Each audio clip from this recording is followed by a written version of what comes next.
सपा का रंग है, सपा का रंग है, सपा का रंग है,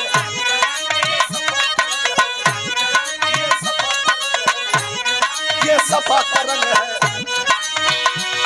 जिस दाख विरोधी होगा दंग,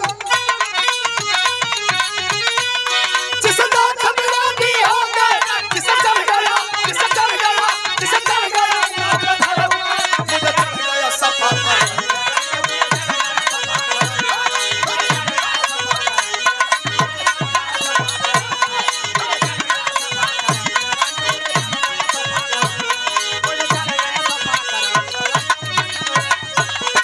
क्षमा सर, एक लाइन और इजाजत है, एक लाइन और सर।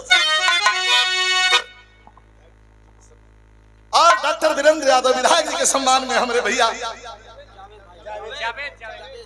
जने जावेद का कई पुरस्कार जयपुरा से ट्रेडिंग सेंटर कंपनी के और बहुत सा है।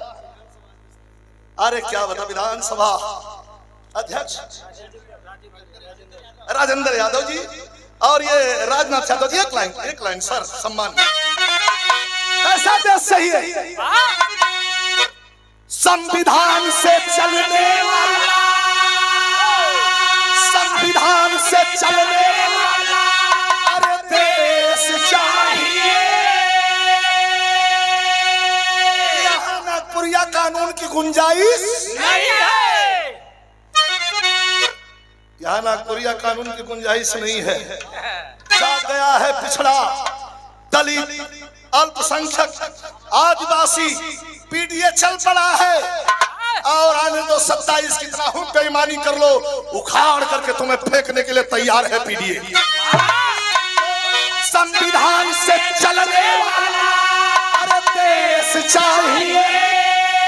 अगर बात अच्छी लगे तो पीछे तक, ऊपर सबका हाथ उठे चाहिए, वही ना जब बात अच्छी लगी तो। कि संविधान से चलने वाला अरे देश चाहिए और मांग रहा है भारत, खाली यूपी ना, मांग रहा है भारत।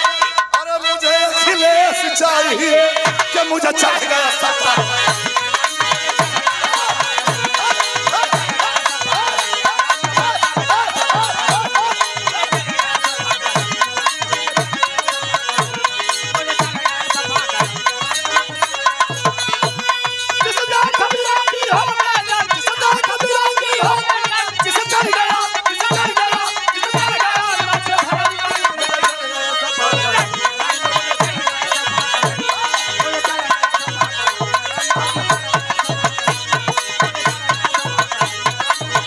बहुत बहुत धन्यवाद।